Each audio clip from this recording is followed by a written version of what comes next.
मी 7,000 ಮತನೇ ಪಡಲು ಅವ್ರಿಗೆ ಸಿಗಲಾಗಿತ್ತು ಸಿದ್ದಿ last 3 years after giving this notice they are given one more opportunity. I can tell you sir, example, best example is Karnataka. तरुण आणि senior ह्या दोघांचं balance सांभाळून तुम्हाला हे मला वाटतं यंगेस्ट मी चेअरमन होतो. फक्त 34 वर्ष होतं माझं वय. ಡಾಕ್ಟರ್ ಪ್ರಭಾಕರ್ ಕೋರೆ ಅವರಿಗೆ ಪದ್ಮಶ್ರೀಯನ್ನ ಕೇಂದ್ರ ಸರ್ಕಾರ ಘೋಷಣೆ ಮಾಡಿರ್ತಕ್ಕಂಥದ್ದು. 89ला राजीव गांधीला घेऊन आलो ना, येडियुरप्पाचा फोन आला. कोरे साहेब कुठे आहेत? अंकलीचे कोरे घराणे हे गर्भ श्रीमंत घराणे म्हणून ओळखले जाते. अंकली आणि पंचक्रोशीमध्ये कोरे यांना सावकार म्हणूनच ओळखले जाते. तर कोरे घराण्यामध्ये जन्माला आलेले पद्मश्री डॉक्टर प्रभाकर कोरे हे एक शैक्षणिक, आरोग्य, सहकार आणि उद्योग क्षेत्रामधलं अष्टपैलू व्यक्तिमत्व आहे. आजवर त्यांनी विविध कार्यामध्ये सहभाग नोंदवलेला आहे. विविध मान सन्मान त्यांना लाभलेले आहेत. साखर उद्योगामधले एक अभ्यासू व्यक्तिमत्व म्हणून देखील ते ओळखले जातात. परत एक मुत्सद्दी राजकारणी म्हणून देखील त्यांनी आपली एक नाममुद्रा राज्याच्याच नव्हे तर देशाच्या राजकारणामध्ये देखील त्यांनी उमटवलेली आहे. विविध क्षेत्रामध्ये ते लीलया संचार करत असतात. तर अशा या आज अष्टपैलू व्यक्तिमत्वाचा आम्ही आजच्या या आमच्या पॉडकास्टमध्ये त्यांच्या जीवन प्रवासाचा आढावा घेणार आहे. नमस्कार सर. नमस्कार. द कॅज्युअल बेलगामच्या आमच्या या पॉडकास्ट शोमध्ये आपलं स्वागत आहे. आपण अंकली गावातून आलात. अंकली गावामध्ये आपलं सगळं बालपण गेलं, तर आपलं बालपणाच्या काही आठवणी सांगाल का? साधारण 1947 मध्ये जन्म अंकली सारखं छोटे गावात झालं. बहुतेक त्यावेळी ते अंकलीचं पॉप्युलेशन 4,000 एवढं असणार. पण अगदी नदी काठी, आजूबाजूला एकदम ग्रीन शेती, कष्टाळे लोक शेतीमध्ये. त्या ह्याच्यात मी स्वातंत्र्य सैनिक, आणि माझे वडील स्वातंत्र्य सैनिक होते. तर 1943-44 मध्ये त्यांना जेलमध्ये पण जायला लागला. त्याच्या पोटीनं माझा जन्म झाला.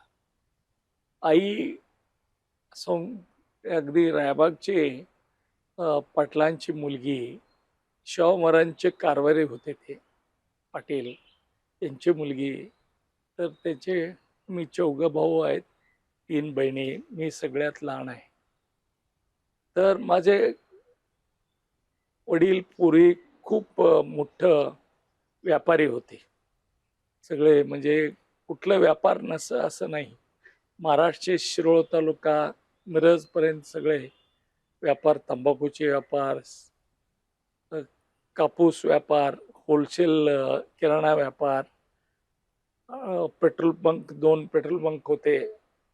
बर्मा सेल म्हणून ओल्ड इंग्लंड कंपनी, त्याचे डीलरशिप होतं, आणि कापड दुकान होतं. म्हणजे सगळे छोटे गावात सगळे असल्यामुळं का म्हणजे हा गाव अगदी सेंट्रली लोकेटेड आहे. आजूबाजूला खूप खेडेगाव आहेत आणि सगळे कष्टाळू करणारे शेतकरी असल्यामुळं शेतीला काय लागतं हे सगळं आम्ही देत होतो, आणि ते एकदा पिकवल्यावर सगळे आम्हाला आणून देत होते. व्यापार होतं. व्यापारी घराण्यामधलं माझा जन्म झाला. त्यावेळी सांगितलं लॉरीज होते, ऊस लॉरी होती. गोव्याला आमचं ऑफिस होतं, तंबाखू पाठवत होतो गोव्याला. सेकंड वर्ल्ड वॉरमध्ये डिझेल आणि पेट्रोल शॉर्टेज झालं. मला आठवते, म्हणजे आम्ही लहान होतो. नंतर 6-7 वर्ष स्टीम इंजन घालून लॉरी चालवत होते, म्हणजे स्टीममुळं. आणि घरात अगदी पण वातावरण एकदम जॉईंट फॅमिली होते. आम्ही काकाचे मुलं 4, आम्ही 4, त्यांचे मुलं, सगळे ते मोठे होते. सगळे एकत्र राहणं, एकत्र झोपणं, एकत्र खाणं. घरात सगळे बाहेरचे, म्हणजे घरातले बायकाच एवढे श्रीमंत असलं तरी बायकाच स्वयंपाक करायचं सगळे. हा संस्कार आलेले होतं. घरात चहा सुद्धा अलाव नव्हतं त्यावेळी. सकाळी उठलं की दूधच प्यायचं. हम्म. आणि आम्ही पहिल्यांदा मी मराठी शाळेत गेलो तिकडं, का म्हणजे माझे सगळे बंधू आणि बहिणी सगळे मराठी शिकलेले, का म्हणजे आमचे सगळे व्यापार अकाउंट सगळे मुडीमध्ये मराठीमध्ये असल्यामुळं मराठी शिक्षणाला मला घातले. पण जेव्हा म्हैसूर राज झालं त्यावेळी मला 2 वर्ष झालं होतं मराठी शाळेत. मला तिथनं काढून वडिलांनी कन्नड शाळेत घातले. अंकली हा छोटंसं संस्थान, शितोळे संस्थानाचा एक भाग होता. साधारण 160 वर्ष पूर्वी शितोळे सरकार तिथं कन्नडा स्कूल सुरू केले होते आणि माझे वडील मराठी शाळा सुरू केली. हम्म. म्हणजे त्यावेळी म्हणजे जात आणि भाषाला काय भाषा द्वेष किंवा असं काय नव्हतं. नव्हतं. हम्म. माझे वडील लवकर वारले, साधारण 63 एज मध्येच वारले. त्यावेळी काय त्यांचं हार्ट अटॅक झालं, पण त्यावेळी काय जास्त हे नव्हतं फॅसिलिटीज. हम्म. मिरज जवळ होतं, मिरजमध्ये पण असं हार्ट स्पेशालिस्ट वगैरे कोणी नव्हतं. मिशन हॉस्पिटल एक. मग माझे मोठे बंधू चिदानंद कोरे, ते माझं लहानपणी त्यांचे मार्गदर्शनवरती मी वाढलो. खेडेगावात आम्ही शाळा म्हणजे कसं, सकाळी उठून पूर्वी ब्रेकफास्ट हा शब्दच माहिती नव्हता. की उठलं की आमच्याकडे 7-8 म्हशी होते, जाऊन तिथं ग्लास घेऊन ताजा दूध काढताना दूध घ्यायचं आणि तसंच प्यायचं. दूध गरम पण हम्म. पित नव्हतं. आणि त्यावेळी म्हणजे ॲनिमल्सला एवढं हे नव्हतं आणि पौष्टिक त्यांना हे मिळत होतं ना, फॉडर. हम्म. त्याच्यामुळे दूध वगैरे अगदी चुकून भूक लागली असेल तर शेंगा काय, एक खिशात शेंगा, एक खिशात गुळ खाऊन ते शाळेत जायचं. त्यावेळी पाटी आणि पेन्सिल होतं. अजूनही शाळा ते रिस्टोर केले मी, तसंच आहे अंकलीला. हम्म. ते ब्लॅकबोर्ड म्हणजे फळ्या होते, त्याच्यावरती मास्तर लिहिणार आणि शिक्षण तिथं सुरू झालं. पण शिक्षक एवढे चांगले होते ना, म्हणजे खूपच, म्हणजे कुणाला पुष्कळ वेळा आम्ही मार्काचे, म्हणजे थोडंसं नॉटी बॉय होतो मी. हम्म. फार वेळा मार खाल्लोय मी. तरी कधी घरात येऊन घरचे लोक सुद्धा कधी विचारलं नाही का मारलाय म्हणून. माझे वडील कधी मास्तरला विचारत होते की बोलून, कसं तो शाळेला येतोय, अभ्यास करत नाही वगैरे सांगणार ते. हम्म. पण त्यांनी म्हणजे ते मारलेत म्हणून मी कधी घरात का, म्हणजे मारलं तर ते विचारणारच नाही ना का मारलंय म्हणून. असलं शाळा होतं त्या काळी. माझे क्लासमध्ये सगळे तरचे मुलं होते. हरिजन होते, गिरिजन होते, माझं मुसलमान होते. आजही माझे मित्र मुसलमान, एकटा ड्रायव्हर आहे, माझे आहे आता जिवंत. हम्म. मग तो KSRTC मध्ये ड्रायव्हर झाला. हम्म. एकटा टेलर आहे आणि एकटा टीचर झाला. असं म्हणजे संबंध आहे. हरिजनपैकी पुष्कळ आम्ही जवळनं हे करतो. त्यावेळी काय जात आणि हे वगैरे मला काय माहितीच नव्हतं. ह्याच्यात मी वाढलेला आहे आणि संस्कार मिळाला. आई म्हणजे घरात संस्कार, म्हणजे घरात लक्ष असं होतं की मुलं जॉईंट फॅमिली, कुठल्याही शाळेत जातात, कुणाला काय माहिती नव्हतं. हम्म. आणि संध्याकाळी एक ट्युशन ठेवते सगळे मुलांना. गल्लीतले किती आहेत सगळे मुलं तुमच्या घरी ट्युशनला आहे? ट्युशनला. पुरोहित म्हणून टीचर होते. हम्म. संस्कृत शिकवणार आणि इंग्लिश शिकवणार. ते काय शाळेत क्लासमध्ये कसं शिकतात तसंच ते मुलं सगळं, आम्ही तसं. पण खेळायचं हे नाद फार होतं. बाजूला पाणीचं वडा होता, एकदम पाणी. की शाळा सुटलं की ते वड्यात जाऊन तिथं चालत असं 2-3 किलोमीटर जायचं. तिकडं आमची शेती, तिकडं येऊन कधी कधी दुपारी पण न जेवता तिकडे जायचं, मग तिकडे कुठं ऊस खाल्लो, हे खाल्लो असं. म्हणून आमचे हेल्थ चांगले राहिले ताजे. हम्म. मग आमच्या गाव असं आहे की कृष्णाचे काठी असल्यामुळं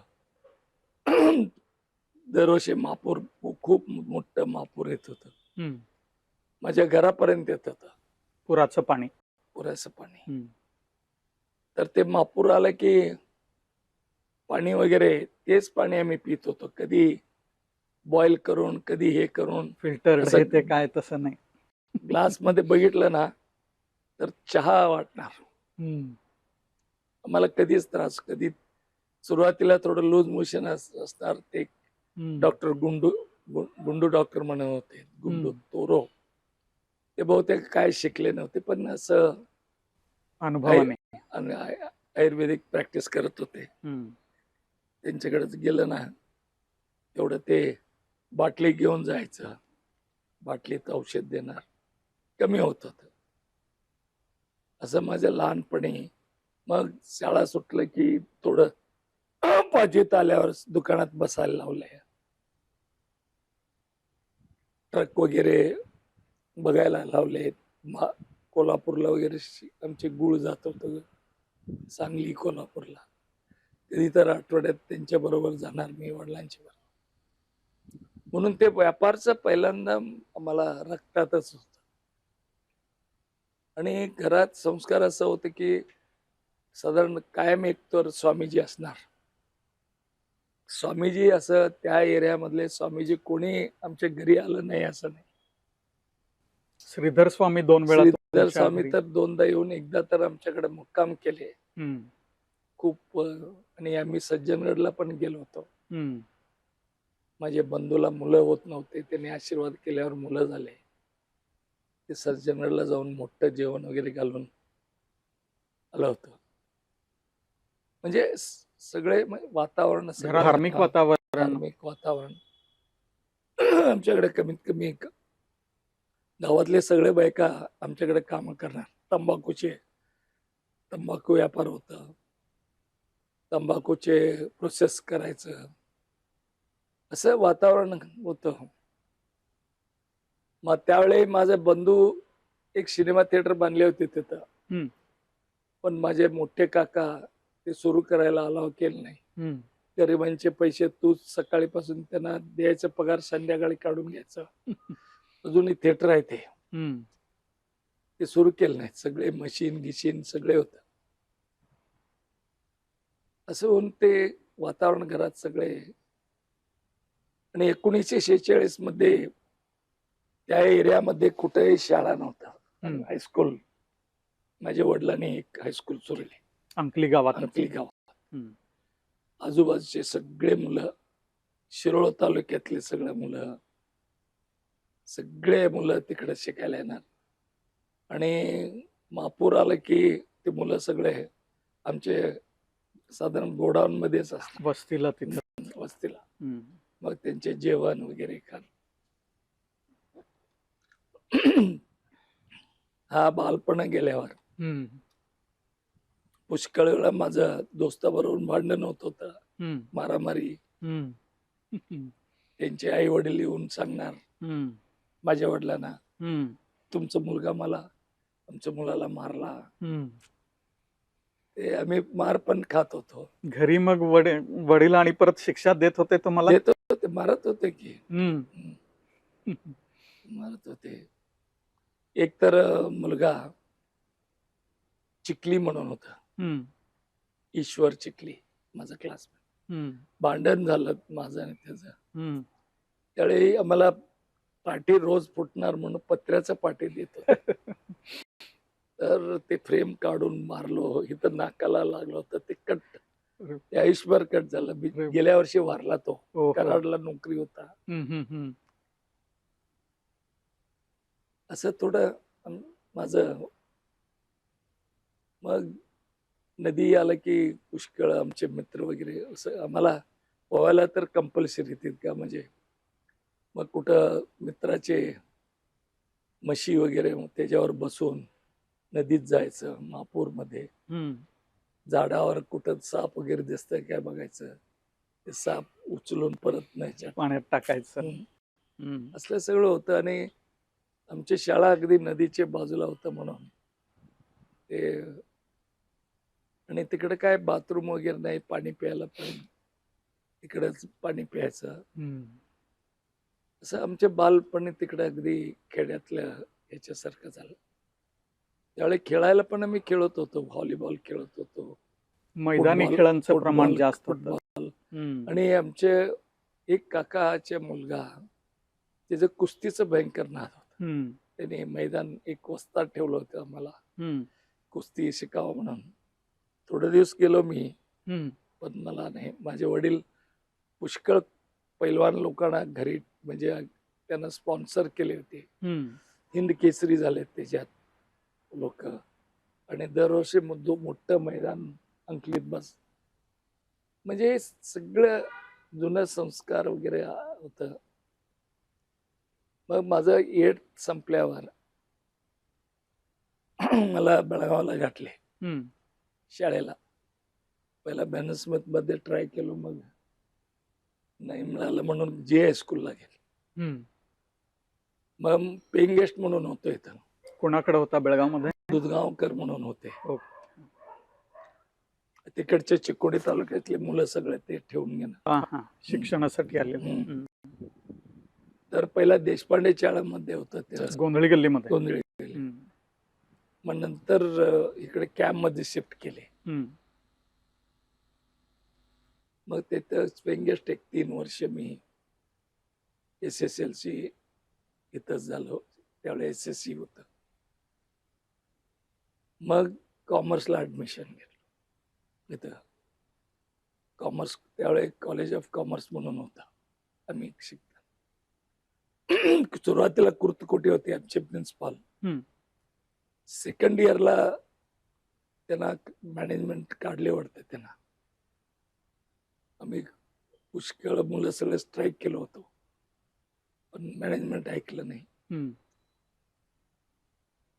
मग अपरेंजी म्हणून प्रिन्सिपल आले. इथं आल्यावर इथं दोस्त मैत्री वेगळं झालं. इथं अजित येरवाडकर, हे गोगटे कॉलेजला. गोगटे कॉलेजमध्ये बर्फाला, मोहन पै, गोविंद होन्नावरकर, खेडा ब्रदर्स.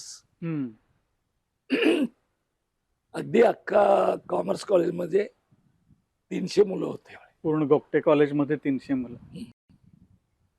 तर सगळ्यांची ओळख, सगळ्यांचे हे. पहिल्या वर्षी PUC ला असतानाच मी कन्नड संघला तिथं कॉन्टेस्ट केलं. इलेक्शन झालं, निवडून आलो. दुसऱ्या वर्षी, पहिल्या वर्षी फेल झालो. First year commerce. मग सेकंड इयर एक विषय राहिला होता. सेकंड इयर गेल्यावर स्पोर्ट्स सेक्रेटरी झालो. मग फायनलला असताना, ज्युनियरला असताना अजित येरवाडकर त्याला जनरल सेक्रेटरी केलो. आणि फायनलला मी जनरल सेक्रेटरी. बीकॉम फायनलला असताना. मी त्यावेळी इंडस्ट्री टूर केलं होतं ऑल इंडिया. 65 रुपयामध्ये, 65 रुपीज. सगळे ऑल इंडिया, म्हणजे कलकत्ता पर्यंत, इवन शिमल्याला गेलो होतो. इकडे साऊथला चेन्नई, बँगलोर वगैरे. म्हणजे 60 मुलं होतं. त्यांना घेऊन मी मग बीकॉम झाल्यावर परत मी बिझनेसला परत अंकलीला गेलो. मला अमेरिकेला जायचं होतं, पण त्यावेळी म्हणजे अमेरिकेला कसं जायचं हे माहिती नाही. मग मुंबईला KC लॉ कॉलेजला ऍडमिशन केलं. लॉला. एक 6 महिने लॉ कॉलेज पेक्षा मुंबईत चेन्नई केलो. परत आलो, बिझनेस मध्ये जॉईन झालो. तिथं माझ्या बंधूने नवीन कोऑपरेटिव्ह शुगर फॅक्टरी रजिस्टर केली होती. त्यांना पाठीमागे देऊन आज काय चिदानंद कोरे सहकारी साखर कारखाना ते त्यांचं, तर त्यांच्या पाठीमागे राजकारणामध्ये मी काम केलो. 1981 मध्ये माझे बंधू वारले हार्ट अटॅक, फक्त 54 वर्षाची होती.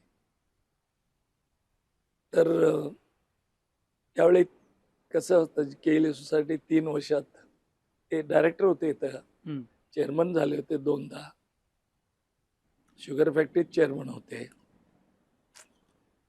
तर ते खाली रिकामा झाल्यावर माझे बंधूचे चिदानंदचे मुलगा तिकडे शुगर फॅक्टरीत त्याला चेअरमन केलं. इथं 3 वर्षां एकदाच इलेक्शन होत होतं. आज पण असंच आहे, वेकन्सी झालं तर 5 वर्षात एकदा इलेक्शन. तर 3 वर्ष म्हणजे 1983 मध्ये इलेक्शनला थांबलो, निवडून आलो. अन्नपोज झालं नाही, निवडून आलो. परत 84 मध्ये इलेक्शन होतं, 84 थांबलो, इलेक्शन मध्ये परत निवडून आलो. मला त्यावेळी चेअरमन निवडून 1984. 84 पासून गेल्या वर्षीपर्यंत, आता जानेवारीपर्यंत मी साधारण 42 वर्ष चेअरमन आहे. म्हणून शिक्षण संस्था वडिलांनी काढल्या होत्या ना, म्हणून शिक्षणाचं थोडं आवड होतं. खेड्यातली मुलांना शिक्षण मिळायला पाहिजे, मिळत नाही, माझ्या डोक्यात होतं. आणि दुसरं म्हणजे माझे वडील पण अगदी एंगेज मध्ये वारले, माझे बंधू पण एंगेज मध्ये वारले. तर इकडे काय फॅसिलिटीज नाही. ते काय तर माझ्या हाताने एक हॉस्पिटल वगैरे सुरू करावा, असं मला चिकोडीत वगैरे सुरू करावा. म्हणजे केएलई मध्ये आलो नव्हते अजून. म्हणजे केएलई मध्ये एंट्री करायच्या अगोदरच तर तुमच्या विचार- डोक्यामध्ये हो. शिक्षण आणि आरोग्य क्षेत्रात हो. काय तर करायचं असं विचार होता. मग इथं आल्यावर मी 84 मध्ये चेअरमन झालो आणि शिक्षणाचा प्रसार सुरू केलो. पुष्कळ नवीन नवीन कोर्स, कुठलं नव्हतं. लकीली रामकृष्ण हेगडे इकडे मुख्यमंत्री झाले, त्यांना भयंकर आवडत होतं मला.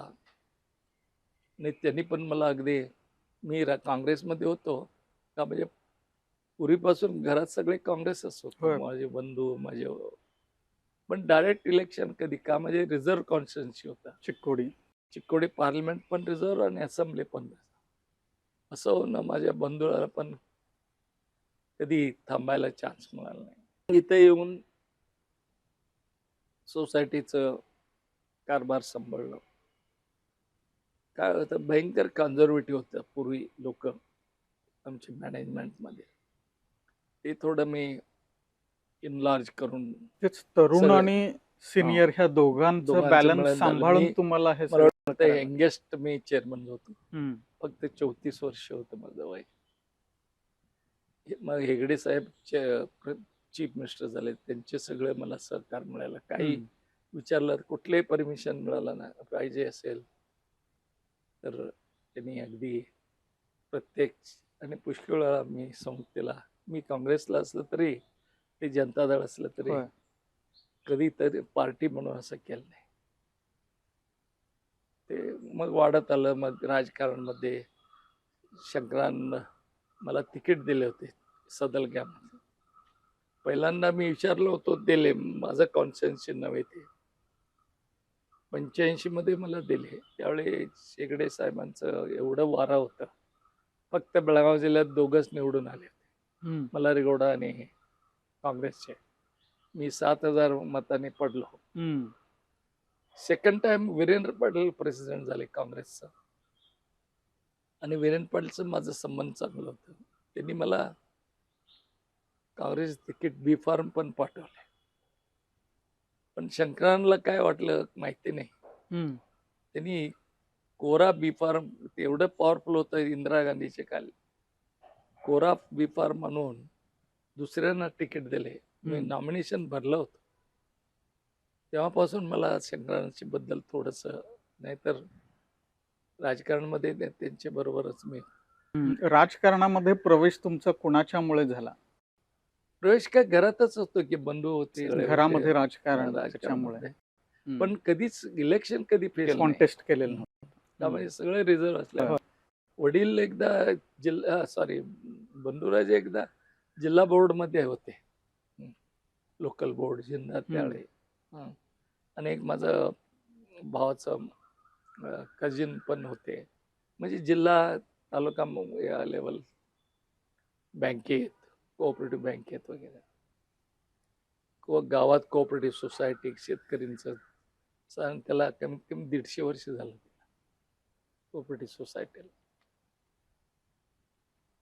मग इथं आल्यावर माझं नवीन हे सुरू झालं, म्हणजे शिक्षणाला येतानाच आम्ही एक बंगला घेतला इथं टिळकवाडीत. टिळकवाडीमध्ये 49,000ला टिळकवाडीत बंगला घेतला होता, मंगळवार पेठेत. बहुतेक 49,000ला एक दरवाजा पण येत नाही आता. मग ते घर हे झालं. मग नंतर 86-87ला एक कॅम्प मध्ये एक घर घेतलं का. मला तिकडं ह्याचं सुरू झालं होतं, कुठलं अपार्टमेंटचं हे कल्चर सुरू झालं होतं. एन्व्हायरमेंट ग्रीन असं मला पूर्वीपासून, म्हणजे शेती खेड्यात असल्यामुळं एक बंगला घेतला. 1990 मध्ये मग शंकरान थोडं नाराजच होते ना, मी नाराज होतो. कसे करून खुश करायला 90ला मला राज्यसभा केली. राज्यसभा शंकरानंदांच्यामुळेच तुम्हाला शंकरान राजीव गांधी 89ला राजीव गांधीला घेऊन आलो ना. मेडिकल कॉलेजचा 25 वर्ष झालं. मग ओळख झालंय त्यांना भयंकर, मला सगळे बघून. आणि त्यांच्या आजोबाचं नाव जवाहरलाल नेहरू म्हटलं त्यांना खूपच हे वाटलं. मग जवळ अतिशय चांगला माणूस, पण काय काय बॅड लक. चांगलं लीडर. सेकंड तो पहिल्यांदा थोडं मिसगाईड झालं का, म्हणजे तेवढा एक्सपिरियन्स नव्हता राजकारणाचा अनुभव, ॲडवायझर बरोबर. पण सेकंड टाइम त्याला मॅच्युरिटी फार आला. इव्हन त्यांचे ॲसिनेशनच्या अगोदर 10 दिवस आमच्या गेस्ट हाऊस मध्ये होते. ते कॉलेजला कार्यक्रमाला आलेले ते तेव्हा नंतर पण आले ना. 10 दिवसाने त्यांचं म्हणजे ॲसिनेशन झालं हे. तर त्याच्या अगोदर इथं 10 दिवस इथंच होते. खूप पाऊस पडला होता, मोठा पाऊस. इलेक्शनच्या प्रचारला आले होते ते, सिद्धनाळच्या इलेक्शनला. त्यांचं हेलिकॉप्टर फोर्स लँडिंग झालं होतं धारवाड आणि बेळगाव मध्ये. मग ते हायवे चालत हायवेवर येऊन एक फेट कार मध्ये येऊन मला ते मेडिकल कॉलेजमध्ये सोडा म्हटलं. इकडे गेस्ट हाऊस मध्ये खूप त्यांना भूक लागले होते. त्यावेळी आंब्याचे सीझन होतं, आंबा वगैरे सगळ्या पकोडा आवडला. तर त्या दिवशी रात्री त्यांनी ह्याला बिदरला जात गेले.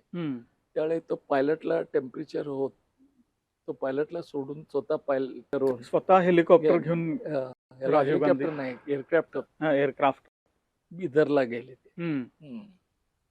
तर त्यावेळी त्यांचे चरिस्मा एवढं होतं ना.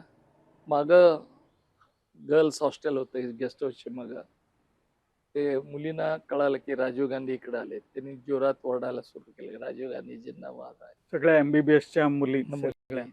तर सगळे त्यांनी राड होतं, पाऊस होता. तसंच त्यांनी ह्यांना विचारलं नाही, सिक्युरिटी गेले आणि सगळे मुलींना भेटले. तर परत आले इकडं गेस्ट हाऊसला. ते वरच्या 2 फ्लोअरची त्यांना मुलींना माहिती झालं. परत त्यांनी सगळे ओरडायला लागले. परत त्यांनी गेलं दुसऱ्यांदा परत स्टुडंट्सना मुलींना भेटायला गेले. म्हणाले, कोरे ब्युटिफुल गर्ल्स म्हणून म्हटले, sir they are all from your area north. मग स्वतः कमोडच्या वर बसून शूज आम्ही सांगितलं धुतो म्हणून, त्यांनी स्वतः धुवून घेतलं. राजीव गांधींनी चिखल लागलेले स्वतःचे बूट स्वतः लोटो शूज होत. तेच त्यावेळेस त्यांना हे झालं, ते शूज पडलं. सेम शूज, म्हणजे त्यांचं जेव्हा स्फोटात हत्या झाली तेव्हा ते माझ्या डोळ्यासमोर अजूनही आहे. आणि नंतर माझ्याबरोबर फारच चांगले होते. नंतर इथं झाल्या त्यांनी मला 1996ला मला पार्लमेंट तिकीट दिले बेळगावला. आम्ही नको म्हणून सांगायला गेलो होतो त्यांना, का म्हणजे राज्यसभा मेंबर झालो 96 नाही 92ला. त्यावेळी सिद्धार्थचे रिपोर्ट चांगले होते नव्हते म्हणून मग नको म्हणून जाऊन क्यूला जाऊन मग त्यांचे एक ट्रस्ट होतं संजय गांधी त्याच्या नावावर एक हॉस्पिटल करायचं अमेठीला. ते ट्रस्टमध्ये मला मेंबर केले आणि ते प्लॅनिंग वगैरे मी केलो. नंतर ते आलं नाही, ते वारल्यावर. तर अगदी जवळ होते, चांगला माणूस होता. आमच्या देशाचा बॅड लक. आणखी काही काळ जर राहिले असते तर आमच्या देशाचं नक्की चेहरा मोहरा नवीन सगळं चेहरा बदलला असतं. नवीन विचार होता त्यांना. मग नरशिवराव त्यांचे संबंध मला खूपच जवळने. त्यांना घेऊन आलो होतो मी ते हॉस्पिटल ओपनिंगला.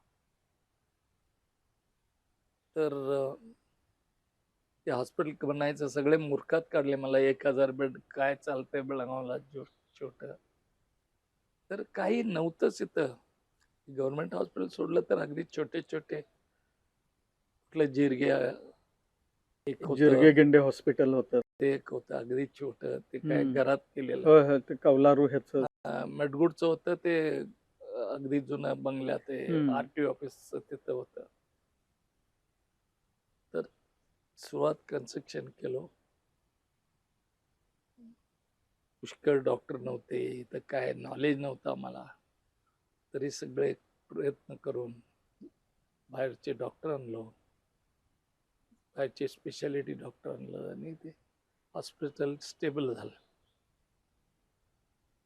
तर हा कालकर्तेत मग परत दुसरं मला काँग्रेसमध्ये आणि जो नवीन लोक आले माझं आणि त्यांचं पटलं नाही. म्हणजे राजीव गांधींचा मृत्यू झाल्यानंतर झाल्यावर काँग्रेसचे अध्यक्ष खारगे होते इथं कर्नाटकामध्ये आणि मी पब्लिसिटी कमिटीचे चेअरमन होतो. तर पुष्कळ वेळा मी ते फोटो वगैरे घालताना मी ऑब्जेक्शन काढत होतो. नॉर्थ कर्नाटकचे कोणी नाही, तुम्हाला नॉर्थ कर्नाटक होत नको काय असं म्हटल्यावर तसं काय मी रिझन वगैरे नाही म्हणून मला आवडलं. अगदी हॉट डिस्कशन झाल्यावर म्हटलं राजीनामे घ्या. पण राजीनामे असं हे केलं होतं. मग अनंत कुमार आणि येडियुरप्पा, माझं काय ओळख नव्हतं बीजेपीचं. काँग्रेस सोडायच्या वेळेला तुम्ही बीजेपी जायचं सोडलं नव्हतं. आम्ही ह्याला गेलो होतो दिल्लीला. मी BK चंद्रशेखर म्हणून चेअरमन मिनिस्टर होते आणि परमेश्वर. आम्ही दिल्लीत फिरत होतो ते चंद्रशेखरला तिकीट द्यायला लावायला. तर त्यावेळी येडियुरप्पाचा फोन आला. म्हटलं कोरे साहेब कुठं आहे मी? आणि मी तिसऱ्या दिवशी मी अमेरिकेला जाणार होतो. मी म्हटलं दिल्लीत आहे. आणि परवा कुठे काय प्रोग्राम? मी म्हटलं परवा मी अमेरिकेला जाऊ नका आणि तुम्ही कर्नाटक भवनला या आता. अनंत कुमारकडे दिले फोन. अनंत कुमार म्हणाला अरे आणि पार्टीत जॉईन हो, तुला राज्यसभा तिकीट फायनल केलं. अनंत कुमारने तुम्हाला सांगितलंय फोनवरच सांगितलं. आणि आम्ही कर्नाटक भवनला येतो. मला पार्टी सोडायचं नव्हतं का म्हणजे परंपरात काँग्रेस आहे घरात. तर परमेश्वर आणि चंद्रशेखर म्हणाले तू जा बाबा, काय ते पार्टी काय लावलास ते प्रिन्सिपल आता चालत नाही, जा म्हटलं. परमेश्वर गेलो आणि कर्नाटक भवनमध्ये मला सगळं घेऊन पार्टी ऑफिसला गेले, मेंबर केले बीजेपीचं. मी काँग्रेसचं राजीनामे दिलं तिथं. राज्यसभा झाला. म्हणजे बीजेपीला याला कारण असं झालं. नॉर्थ कर्नाटकमध्ये त्यांना कोण लीडर नव्हतं. एक हुबळीला शेट्टर होते, जगदीश शेट्टर. मग राजकारणामध्ये सगळ्यांचे संबंध, सोसायटी असल्यामुळे सगळ्यांचे संबंध चांगले. मला नरशिवराव तर फारच जवळचे होते. मला नंतर 96ला तिकीट दिले लोकसभा इथं बेळगाव. बेळगाव. हम्म. ते 300 किती 86 लोक हा, जमले ते ते. सगळे उभारले होते ते. तर पोस्टपोन झाला. हम्म. केव्हा नॉमिनेशन दिलं होतं, नरशिवराव होते. हम्म. मग वाजपेयी झाले हम्म. मध्ये. मग नंतर देवेगौडा झाले. मग माझं इलेक्शन झालं. हम्म. 3 ऑलमोस्ट 1.5 महिना. हम्म. म्हणजे त्याच्यात मी ह्याचा हवा खूपच होता ना, रामकिरण हेगडेंचा. हम्म. तर बी शंकरानंद तेव्हा केंद्रामध्ये मंत्री होते आणि एकदम पॉवरफुल पर्सनॅलिटी राष्ट्रीय राजकारणामधली होती. तर तुम्हाला त्यांचा बराच सहवास पण लाभला त्यावेळेला. म्हणजे शंकरानंदना जर भेटायचं असेल तर महाकठीण काम होतं. नाही, शंकरांना भेटलायचं सोडा, ते एअरपोर्टला आल्यावर हम्म. लोक येणार की हम्म. आम्हाला बघितलं तर बघितलंय म्हणून कळालं तर असं. म्हणजे म्हणजे एवढं त्यांची powerful दृष्टी होतं जरी ते. आमच्यावर पडली तरी समाधान. एकदम पॉवरफुल होते. पण हम्म. त्यांना थोडस विकनेस होतं हम्म. की कोणी दुसरा आपल्यापेक्षा पुढे जाऊ नये म्हणून ते पुष्कळ वेळा ते VS कौजल गेला तिकीट दिलं नाही. हम्म. असं पुष्कळ वेळा त्यांनी, ऑफकोर्स गेम आहे, पॉलिटिकल राजकारण. हम्म. केले. शेवटी मला त्यांचा म्हणजे आजारी पडले, कोणी बघितलं नाही. मी हॉस्पिटलमध्ये त्याला घालून हम्म. ऑलमोस्ट 3 महिन्यात त्यांना बघितलो मी. म्हणजे सगळे ते त्याच्या- देशामधले काँग्रेसचे मंत्री मोठे मोठे लीडर इथे येत होते. हो, त्यावेळेला त्यांना भेटणं म्हणजे हो. शंकरानंद भेटणं फार अवघड होतं. हो. असं एवढं पॉवरफुल का, म्हणजे इंदिरा गांधीचे जवळ होते ना हम्म. खूप, त्याच्यामुळं त्यांना. राजकारणामध्ये तर तुम्ही घरामध्ये काँग्रेसची परंपरा होती. त्याच्यानंतरला आता तुम्ही सांगितलं तसं येडियुरप्पा, आणखीन अनंत कुमार त्यांच्याबरोबर बोलणं झालं. त्यांनी कर्नाटक भवनला बोलवून सगळं हे केलंय, सगळं झालं. खरं एकूण आता तुमचं काँग्रेसपासून भाजपमध्ये राजकारणातला प्रवास झाला.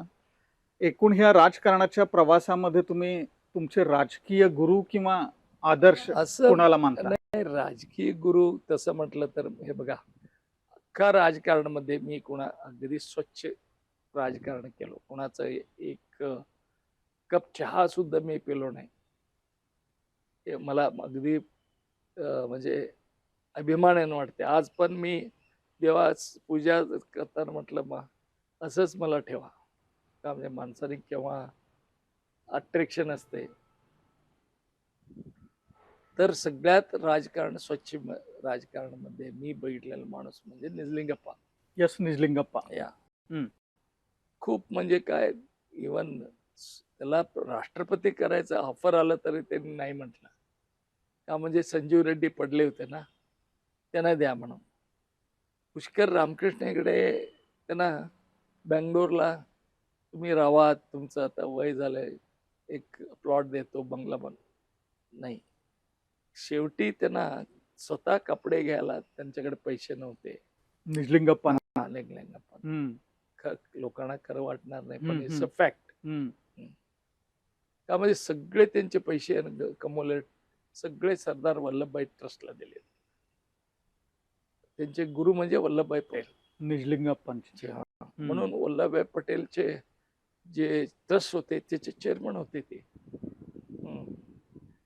तर मला म्हणजे असं गुरु डायरेक्ट मला राजकारणामध्ये हेल्प केलं नाही, पण मला अगदी जवळचे गुरु म्हणून मला आजही म्हणायचे. म्हणजे एक आदरणीय व्यक्तिमत्व. आदरणीय व्यक्ती. आणि सगळे तसं पुष्कळ, इव्हन रामकृष्ण हेगडे सुद्धा त्यांना असंच मान देत होते. रामकृष्ण हेगडे, वीरेंद्र पाटील सगळेच. म्हणजे मॉरली त्यांच्या समोर बोलणं हे कोणाचं आहे असलं व्यक्तित्व. कधी त्यांच्या मुलांना कधी जवळ घेतले नाहीत, त्याचे ऍडव्हान्टेज घेतले नाहीत, दिले नाहीत. त्यांनी मुख्यमंत्री 2 वेळा होते. मगाशी बोलताना तुम्ही म्हणाला सर तुमच्या काकांच्या मुलांनी काहीतरी अंकलीमध्ये थिएटर काढायचं हे केलं, खरं ते काढायला दिले नाहीत, ते तसंच राहिलं ते नाही नाही, काकाच स्वतः हम्म. तर थिएटर बांधलेत अजूनही आहे, सगळं प्रोजेक्टर सगळेच आणून केलं ते. हम्म. त्यांना माहिती नव्हतं हा, हम्म. मग त्यांनी सुरू करायचं नाही म्हणून सांगितलं. माझ्या स्वतः काका म्हणजे तेवढं प्रिन्सिपल लोक होते. हो, त्यावेळेला तत्व पाळणारे, निष्ठा असणारे सगळे. घरात चहा सुद्धा अलाव ही नाही. वेगळी होती ती. नाही, मग ते तुमच्या काकांचा तसा अनुभव असताना पण तुम्ही अंकलीमध्ये नाही, ते वारले मग मयूर चेंज झालं ना. हा. मार्केटमध्ये बघा, पूर्वी दारूचे दुकान होते काय? नव्हते. हम्म. आता दारू धंदा कोण करत होते? अगदी ते लिमिटेड कम्युनिटी. हम्म. आज सगळे दारूचे दुकान सगळेच काढतात का, म्हणजे व्यापार आहे म्हणून आता चेंज झालं ना, सगळं चेंज झालं. म्हणून मी थिएटर बांधलो. कॉलेज सुटल्यावर, कॉलेज संपल्यावर मग काय एक थिएटर बांधायचं का, मला माहिती होतं तिथं का, म्हणजे तंबू येत होते, सिनेमा तंबू पूर्वी तंबूमध्ये सिनेमा दरवर्षी. हम्म. ते तंबूच पिक्चर, आणि मला पूर्वीपासून पिक्चरचा फार शौक. हम्म. घरात पैसे देणार नाहीत सिनेमा बघायला. हम्म. तंबू, ते गावात बोर्ड फिरताना ते दोघं फिरांना एक वळणारा, एवढं 3 लोकांना आत सोडत होते फुकट. हम्म. ते धरून कधी कधी मी सिनेमा बघितला. तंबूमध्ये जाऊन पिक्चर बघायचा. तर त्याचं होतं, आणि चांगलेच पैसे आम्ही थिएटरमध्ये कमवलं. मयूर थिएटर किती साली सुरू केलं सर? 51 years completed. 51 वर्ष आता. ते थिएटर मध्ये सगळे बरेचसे ऍक्टर ऍक्ट्रेस पण तुमच्या थिएटरला कन्नड ह्याचे, परत मराठी आले, हम्म, मराठीचे आले, जयप्रदा पण येऊन गेले, जयप्रदा आले, राजकुमारची मुलं 3 येऊनले. राजकुमार पण कन्नड नाही. अभिनेते आलेले तिथे ते नाही नाही. आले. विष्णुवर्धन आला, श्रीनाथ आला,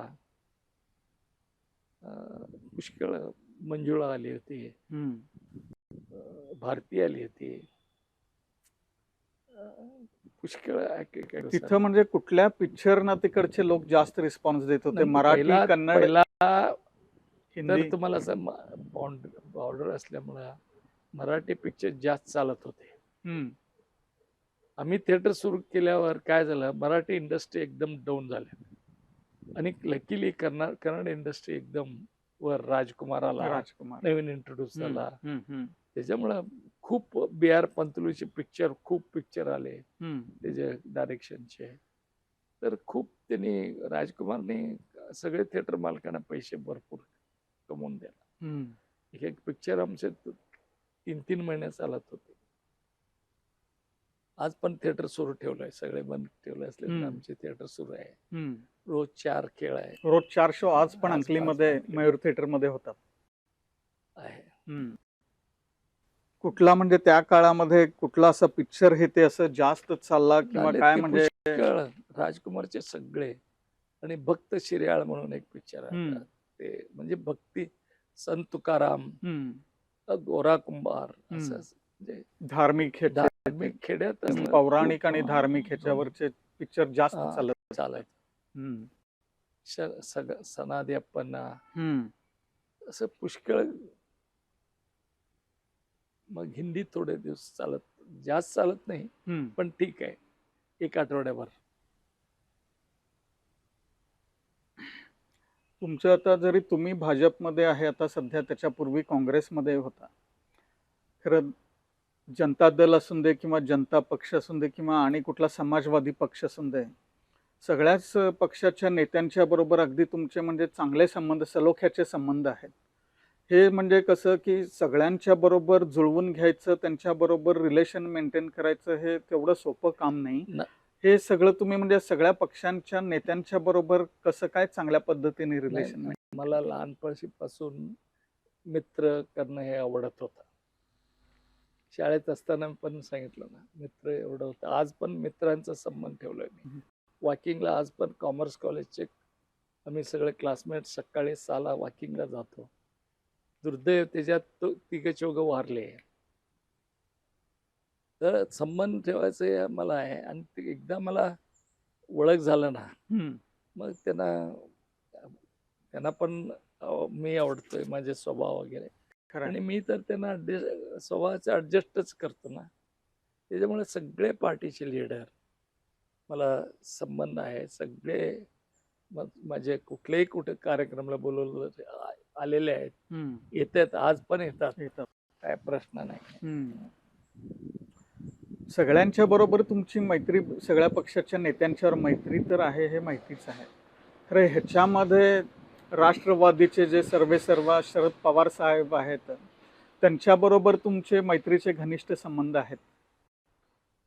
त्यांनी केव्हा पहिला मुख्यमंत्री झाले महाराष्ट्रात, पुलोतचं सरकार आलेलं त्यावेळेला. त्यावेळेपासून त्यांचं मी हे बघतोय. म्हणजे विजनरी आहे माणूस. आणि मला आवडते विजनरी काम करणारे लोक आवडते. असं राजकारण करून फक्त जाणारे लोक अजिबात आवडत नाही. आपण अधिकारमध्ये आल्यानंतर काय तर करायला पाहिजे का नाही. राज्याला स्टेटला करायला पाहिजे, गावाला करायला पाहिजे. तो माणूस एवढं, म्हणून माझं ओळख झालं. लकीली मी पहिल्यांदा पार्लमेंट मेंबर झालो त्यावेळी रक्षा मंत्री होते. मिनिस्टर. मग ते रक्षा मंत्री कमिटीमध्ये झालो आणि जास्त संबंध वाढला. त्याच्या अगोदर पण मी मुख्यमंत्री असताना निप्पाणीला बोलवलं होतं एक कार्यक्रमला.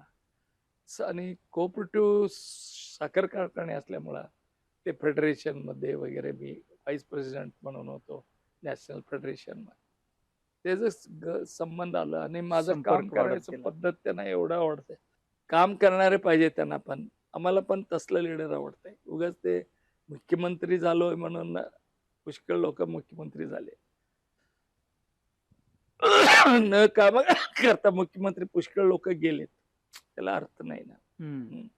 विजनरी पाहिजे. राज्याला काय करायला पाहिजे, देशाला त्याच्याबद्दल काय व्हायला. त्यांनी ॲग्रिकल्चर मिनिस्टर असताना देशात ॲग्रिकल्चर रेव्होल्युशन केली त्यांनी. आणि मला कृषी विज्ञान केंद्र येतं बेळगावला. मला सगळे विरोध होते ऑफिसर, तरी मला दिले त्यांनी. मग त्याच्या ओपनिंगला पण आले होते त्यांनी. असं म्हणजे संबंध वाढून प्रत्येकांचे माझं.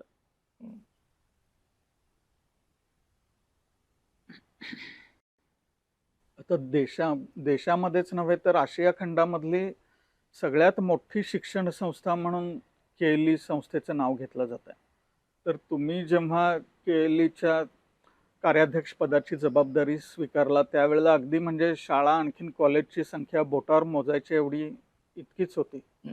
आज तुम्ही 42 वर्षानंतर कार्याध्यक्ष पद सोडला, त्यावेळेला त्याच्यामध्ये म्हणजे तुम्ही एवढ्या त्याच्यामध्ये संस्थांची भर घातली. ते पण म्हणजे कसं अगदी लिमिटेड. पूर्वी RLS होतं, लिंगराज होतं, लॉ कॉलेज होतं, आणखीन काही ठिकाणी GA हायस्कूल हे ते शाळा होत्या. आता तुम्ही MBA पासून बाकीच्या ठिकाणी पण सगळे वेगवेगळ्या सुपर स्पेशालिटी ब्रँचेस सुरू केलेल्या आहेत. त्याच्यानंतर BCA असेल, नर्सिंग असेल, फिजिओथेरपी असेल. तर हे सगळं म्हणजे विस्तार करताना तुमचं म्हणजे काय डोक्यामध्ये तुमच्या व्हिजन अशी काय होती? नाही, काय झालं तर आता सगळीकडे बघा, कुठल्याही शिक्षणाचं स्पेशालिटी वगैरे बघितलं मोठ्या शहरात, मग बेंगळूर असू दे, मुंबई असू दे, नाहीतर पुणे, छोटे गावात ते पोचूपर्यंत ते शिक्षणाचं हेच कमी झालं. हे माझ्या डोक्यात काय माहिती. बेंगळूरला आणि पुण्याला काय होतंय ते बेळगावला व्हायला पाहिजे, खेड्यात व्हायला पाहिजे, असं माझ्या डोक्यात असून सगळे मी आता बघा उदाहरण सांगतो. डेंटल कॉलेज फक्त बेंगळूरला होतं, गव्हर्नमेंट कॉलेज कुठेही नव्हतं.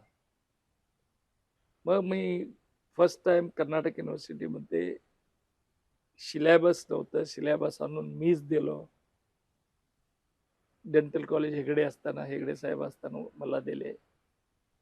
एवढं बंदी होतं, देत नव्हते. मला दिल्यावर सगळ्यांना दिले. आता गेल्या वर्षी मला agriculture college, private agriculture college कोणाला दिलं नाही. पण हा बघा, हे काँग्रेस असून सुद्धा माझं काम बघून ॲग्रिकल्चर कॉलेज दिले इथं बेळगाव जिल्ह्यात. तर असं म्हणजे कुठलं नाही आहे त्याच्यात मी पुष्कळ एक्सपान्शन केलं. म्हणजे मग मॅनेजमेंट असू दे, ॲग्रिकल्चर युनिव्हर्सिटी असू दे, डेंटल असू दे, फिजिओथेरपी असू दे, नवीन जगात नवीन आले ना, स्पेशालिटी आलं. पूर्वी आर्ट सायन्स कॉमर्स झालं की झालं, आता खूप स्पेशालिटी आलं. त्याच्यामुळं त्याचं स्कोप मिळालं ते वाढवायला, ते बेळगावकरच्या लोकांना दिलं. त्याला कारण म्हणजे सांगितलं ना, हम्म. जगातच वाढायला लागलाय, मग आम्ही पाठीमागे राहायचं म्हणून. 42 वर्ष तुम्ही यशस्वीपणाने केली संस्थेचं कार्याध्यक्षपद सांभाळला. सगळे नवीन हॉस्पिटल्स आणला, अगदी परवा लेटेस्ट कॅन्सर हॉस्पिटल पण आणलं, की म्हणजे कर्नाटकमध्ये एक चांगल्या पद्धतीचं कॅन्सरवर उपचार इथं केले जातात. त्याच्यानंतर केली टेक्नॉलॉजिकल युनिव्हर्सिटी सुरू झाली. सगळं असं वेगवेगळ्या सगळ्या अचिव्हमेंट असताना आणि परत म्हणजे तुम्ही आता एवढे म्हणजे की ॲक्टिव्ह आहे की आमच्या वयाच्या लोकांनी सुद्धा तुमचा म्हणजे हेवा वाटतं. तर मग तुम्ही अगदी आता एवढे ॲक्टिव्ह असताना सुद्धा म्हणजे अजून थोडं वर्ष तुम्ही काही तुमच्या अनुभवाचा फायदा केली संस्थेला म्हणा किंवा तिथल्या एकंदर सगळ्या ह्यांना मिळाला असता, तर कशासाठी म्हणजे लगेच तुम्ही असं नाही, 42 नाही, झालं की आता बघा, 80 वर्ष आता मला होणार आता ऑगस्टला. तर नवीन पिढी हे बघा, किती झालं तर वय झाल्यावर पळायचं कमी होत आहे. खरंय. विचार पण आता नवीन नवीन पिढी, नवीन विचार, नवीन कोर्सेस आले. ए आय मला आता ए आय म्हटलं तर आम्ही त्याच्यात अनपडच आहे. तर नवीन पिढी येऊ दे, नवीन पिढी मॅनेज करू दे, नवीन पिढी एक्सपान्शन करू दे. पुष्कळ सांगितलं ना, नवीन नवीन कोर्सेस यायला लागले, नवीन सब्जेक्ट यायला लागलेत. तर ते आता नवीन पिढी येऊ दे म्हणून आता झालं की मी अगदी समाधान आहे. मी काम केलेल्याबद्दल समाधान आहे. हा एरियामध्ये मी शिक्षणाचा प्रसार केलेला समाधान आहे. खेड्यात शिक्षणाचा प्रसार पोचलेला आहे. माझे 40% कॉलेज स्कूल खेड्यात आहेत आणि ते सगळे डेफिशिएंट मध्ये चालतात. पण मला खुश आहे. आज खेड्यातले माझे सगळे स्कूल 100% रिझल्ट आहेत. मुलांना प्लेसमेंट होतात. अतनी सारखं गावात, अंकली सारखं गावात प्लेसमेंट होतात. इन्फोसिस ट्रेनिंग सेंटर केलेलं आहे मी. शेतकऱ्यांच्यासाठी कृषी विज्ञान केंद्र, ज्यांना कृषीबद्दल नवीन तंत्रज्ञान द्यायचं कृषी विज्ञान केंद्र सुरू केलं. त्याच्याबरोबर ॲग्रिकल्चर कॉलेज पण सुरू. तर आता नवीन पिढी, नवीन रक्त, नवीन विचार यायला पाहिजे, नाही तर पाणी तिथंच राहते. तसंच पाणी प्रवाहाने पुढे व्हायला पाहिजे. म्हणून मी अगदी समाधानपणे खुश असून मी माझं इनिंग संपवलंय. तुम्हाला वेगवेगळ्या म्हणजे मी बघतो की वेगवेगळ्या गाड्या तुमच्या कायम बंगल्यामध्ये असतात. म्हणजे मर्सिडीज पण असते, रेंज रोवर पण असते. परत पूर्वी तुमच्याकडे एक अँटिक कार सुद्धा होती की ज्याचे टायर तुम्ही ते फायरस्टोनचे अमेरिकेहून मागवला होता. तर तुम्हाला हे वेगवेगळ्या गाड्यांचा शौक आणि आवड कशी काय? नाही, म्हणजे माझ्या घरात सगळ्यांना पहिला होतं. माझ्या वडील 4 गाड्या ठेवले होते त्या काळामध्ये. त्या काळात 2 जर्मनीचे होते, कैसर आणि फ्रेझर. कंपनी सुद्धा आता म्हणजे आम्ही नाव ऐकलं नाही. ऐकलं नाही. कैसर आणि फ्रेझर जर्मनीचे आणि अमेरिकेचे शेवरलेट शाहू महाराजांचे घेतले. त्यांना दरवर्षी गाड्या येत होते आणि फोर्ड होतं. असे 4 गाड्या होते. ते थोडं आवड घरातले सगळ्याला आता गाडीचं आवड होतं. तेच मला ते जीप, वडिलांचे काळातलं जीप आहे ते एक ठेवलं आहे. नंतर ते फोर्ड होता ते कन्व्हर्टेबल. ते आता मला चालवायला टाइम पण मिळत नाही, म्हणून आर्मीवाले मेंटेन करायला लागलेत. म्हटलं त्यांना मराठा सेंटरला ते गाडीचे शौक. शेवटी माणसाला कुठला तर शौक असायला पाहिजे, तर माणूस नाही ते. कोणाला स्पोर्ट्सचं असते, कोणाला जेवणाचं असते, कोणाला वेगवेगळं. आता तसं मला गाडीचा पण शौक आहे. तेवढंच गाडीचं नाही, इव्हन नाटक म्हणा, कल्चर म्हणा, आर्ट म्हणा, म्हणून मी संगीत शाळा सुरू केलं ना, केले अकॅडमी ऑफ हा. म्युझिक. म्युझिक स्कूल हम्म. सुरू केलं. तर माणसाला शेवटी आवड हे पाहिजेच. त्याच्यामुळे ते आवड देवाने कृपाने ते आवड करायला फायनान्शियली बॅकअप दिलाय. पाहिजे त्याला. हा. ते त्याच्यामुळं पहिल्यापासून आमच्या गाडीत अँटिक वस्तूंची पण तुम्हाला आवड बरीच आहे. नाही असं तुमच्या काही नाही. कलेक्शन थोडं मध्ये म्हणजे म्हणजे आम्ही एक आता म्युझियम केलंय हम्म, इथं बेळगावला, हम्म, लिंगराज कॉलेजमध्ये. हम्म, आमचे जुनं सगळं म्हणजे शाळेचं हम्म, जुनं काय काय होतं तिकडं हम्म. बघायला उद्या मुलांना माहिती नाही कॅमेरा कसा होता, बरोबर. उद्या मुलांना माहिती नाही टाईप रायटर कसं होतं, हम्म, मुलांना माहिती नाही ग्रामोफोन कसं होतं, मुलांना माहिती नव्हतं घड्याळ कसं चालत होतं, जुन्या घड्याळ. तर ते फाउंडरचे ड्रेस, फाउंडरचे पेन, फाउंडरचे त्यांना अवॉर्ड मिळालेले सगळे आम्ही म्युझियम मध्ये ठेवलेले आहे. हम्म, जुनं सगळे त्यांचे हम्म. म्हणजे जुनं आता बघा इंग्लंड म्हणा युरोपमध्ये त्यांनी पैसे आज कुठल्या ह्याच्यात कमवतात आम्हाला दाखवून. एवढं मोठं टुरिस्ट कशासाठी जातात की जुनं घर, जुनं बिल्डिंग, जुनं हे आम्ही काय करतो जुनं असलेलं बाहेर टाकतो, पाडवतो, पण तेच ठेवणं हे आज गरज आहे. कारण की पुढच्या पिढींना कळायला पाहिजे. आम्ही असल्या पिढीत जन्मलोय, आम्हाला फोन नसलेला आम्ही जन्म काढलोय.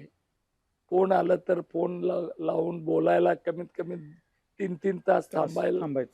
ते पण काय होतं रेकॉर्ड फोन होतं हम्म, म्हणजे फोन ग्रामोफोन. हम्म. नंतर आम्ही टेप रेकॉर्ड बघितलं कॅसेटचं टेप रेकॉर्डर. हे, आणि आता लेटेस्ट टीव्ही पण बघितलं. म्हणजे आय मीन मोस्ट लकी.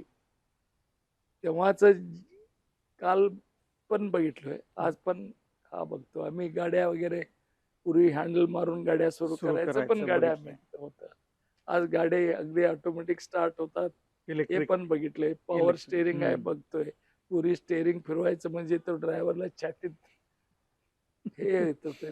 तर आम्ही मोस्ट लकी पीपल हम्म. की जुनं आणि नवीन दोन्ही बघितलो आम्ही. आणि ह्याच्या पुढे आता तसंच होणार आहे. टेक्नॉलॉजी चेंज होणार आहे, नवीन नवीन येणार आहे.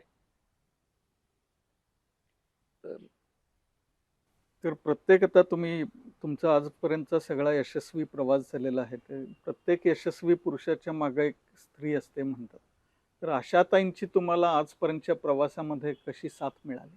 नाही, ती मला अगदी लकीएस्ट वुमन, हम्म, ज्यांनी लक्ष्मी आल्यावर घर भरभराट होते ना, हम्म, तसं त्याचे माझ्या लाईफमध्ये. हम्म, एक तर त्यांनी खूप माझं घरचं सगळं जबाबदारी त्यांनी. हम्म, मला कधीच माहिती नाही माझे मुलं कुठल्या शाळेत जातात, हम्म. कुठल्या क्लासमध्ये. हम्म, ते स्वतः शाळेला पाठवायचं. हम्म, त्यांचे होमवर्क कधीच ट्युशन ठेवलं नाही. हम्म, का म्हणजे स्वतः ती BSc ग्रॅज्युएट असून फर्ग्युसन कॉलेजमध्ये शिकलेली आहे. हम्म.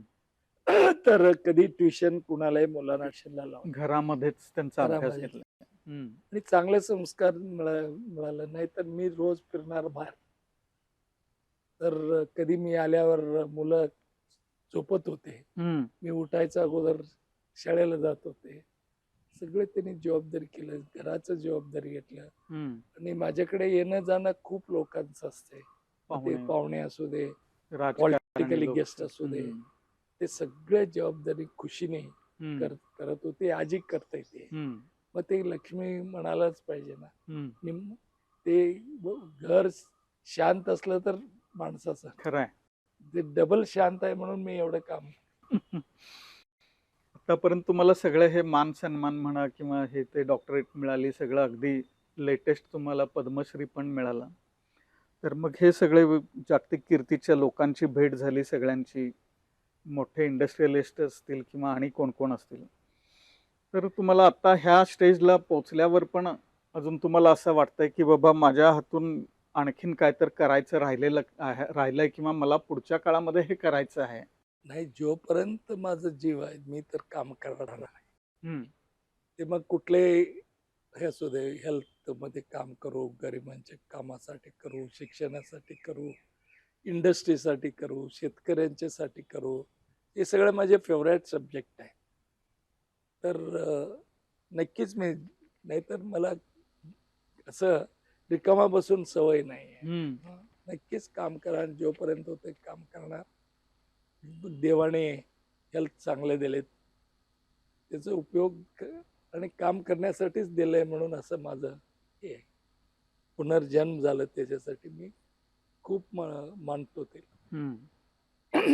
राजकारणामध्ये जर तुम्ही आला नसता तर काय केलं असता?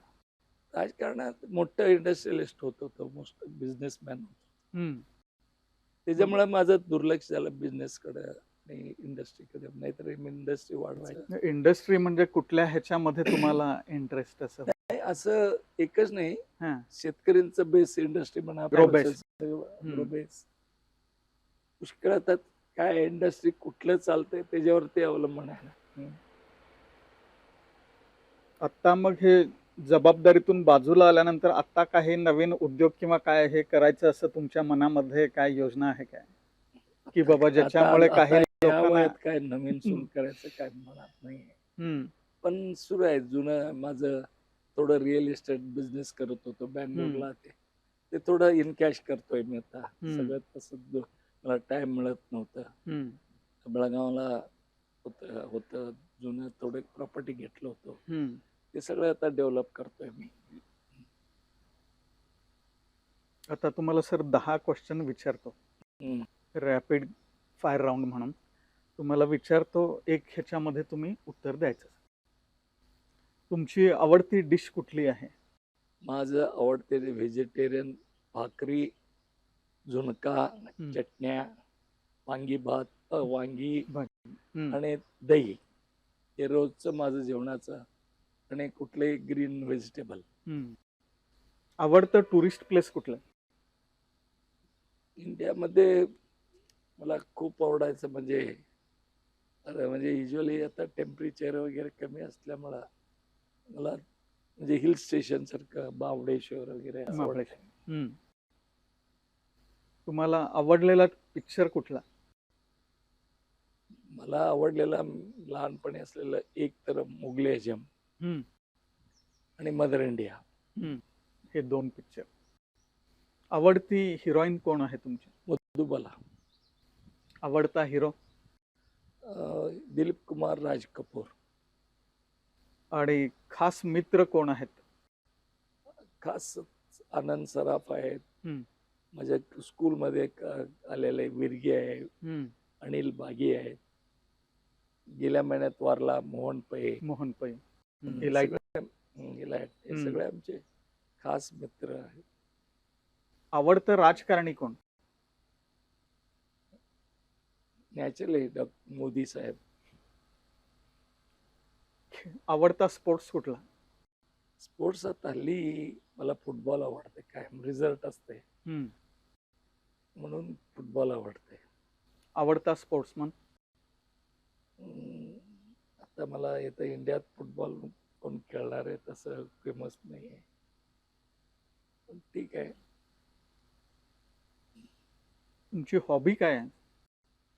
म्हणजे ट्रॅव्हलिंग, वेगवेगळे लोकांना भेटायचं, वेगवेगळे नवीन नवीन शिकायचं, नवीन नवीन प्रदेशमध्ये जायचं, हे मला खूप आवड आहे. आणि शेतीचं आवड आहे. आज पण शेतीमध्ये नवीन प्रयोग सुरू आहेत असते. मी आठवड्याला 2 दिवस शेताकडे जातो आजही. तर तुम्हाला म्हणजे हे मुलाखतीमधलं सोडून आणखीन काही सांगायचं असेल तर? काय एवढंच की माणसाने एक तर माझा वैयक्तिक अभिप्राय की व्हेजिटेरियन फूड असल्यामुळं मानसिक चांगलं बॅलन्स असते आणि हेल्थ चांगलं असते. हल्ली काय झालंय, फॅशन झालंय नॉनव्हेज खायचं. तर शक्यतो आता सगळे जगात सगळे व्हेजिटेरियन व्हायला लागलेत, पण आमच्याकडे थोडं नॉनव्हेज व्हायला लागलेत. ते वेस्टर्न कावा, यंग लोक वेस्टर्निक व्हायला लागलेत. वेस्टर्निक झालं तर हेल्थ कसं, आता पूर्वी आम्ही लहानपणी असताना बेळगावला 2 हॉस्पिटल होते. हॉस्पिटलला जायचं म्हणजे अगदी क्वचित. क्वचित. आज एवढं बेळगावला मला वाटतं सगळे मिळून एक 6,000 बेड तर असणार हॉस्पिटल, पूर्ण तरी city पुरवत मध्ये. नाही. का? आमचं लाईफस्टाईल, आमचं जेवण, आमचं खाणं, आमचे विचार, त्याच्यामुळे लोकांनी आता हेल्थ इज व्हेरी हेल्थ अगदी लास्ट. इंडियन लोकांना काय आहे, हेल्थ इज लास्ट केअर. तर थोडं फूड याच्यावर कंट्रोल असायला पाहिजे. आणि नवीन शिक्षण आता मी बघतो पेरेंट्स वगैरे एवढा प्रेशर लावतात मुलांना, तू डॉक्टर व्हायला पाहिजे, तू हेच व्हायला पाहिजे, तू बाजूचा मुलगा 96% केला, तू 50-60-80% केला. मुलांना पुष्कळ त्याला चॉईस, एवढं वर्ल्डमध्ये चॉईस आहे. सोडा, त्याला काय पाहिजे करू दे आणि खेळू दे. खेळायला टाइम नाही. आल्यावर आई वडील पुस्तक धर, टीव्ही बघतोय, पुस्तक धर. खेळणं हे बंदच झालंय. त्याच्यामुळे हे सगळं हॉस्पिटल नवीन व्हायला लागले. आजच्या तरुण पिढीवरच पुढचं देशाचं आपल्या भवितव्य अवलंबून आहे. हेल्दी तरुण पिढी तर तयार तरुण करायला पिढीला पाहिजे. काय नंबर पर्टिक्युलर तुम्ही संदेश द्यायला आवडेल सर तुम्हाला? हा. तरुण पिढीला काय संदेश तेच द्यायला की, आवडेल? एक तर तुमचं health is more important. Health असेल तर सगळं. तर हेल्थ चांगलं असायला पाहिजे. नेहमी व्यायाम करा, नेहमी हे वॉकिंग करा. पेरेंट्सना एवढंच रिक्वेस्ट, थोडं 1 तास 1.5 तास ते खेळू दे. जगाचं पण माहिती असायला पाहिजे बाहेरचं. तो फक्त गिळीपाठ करून 98 केला तर ते काय जगात सक्सेस होत आहे असं काय नाही आहे. तर त्यांना हेल्थ इम्पॉर्टंट. हेल्थ खेळायला दे, खेळायला महत्त्व द्या. आणि जेवण स्टाईल हल्ली म्हणजे फास्ट फूड असले फार फॅशन झालंय. ते पूर्वीचे आमचे काय जेवण होतं, अगदी परफेक्ट जेवण होतं. कुठल्या एरियामध्ये काय जेवण होतं ते मग त्या हवामानाप्रमाणे चेंज पण होतं. थंडीत काय खायचं, पावसाळ्यात काय खायचं, गरमीत काय खायचं, हे सगळं पूर्वीपासून घरात आलेलं आहे. ते खरं म्हणजे ते कंटिन्यू करायला पाहिजे. त्याच्यामुळं पिढीनं हेल्थ चांगलं राहील. हे आम्हाला म्हणजे पेरेंट्सना पण आणि मुलांना पण हे माझा मेसेज आहे. सर, द कॅज्युअल बेळगावच्या या आमच्या पहिल्याच पॉडकास्ट प्रोग्राममध्ये आपण सहभागी झाला. आणखीन आमच्या सगळ्या प्रश्नांना अगदी सविस्तर आणि मनमोकळेपणाने तुम्ही उत्तर दिलात, त्याबद्दल मी धन्यवाद. थँक्यू.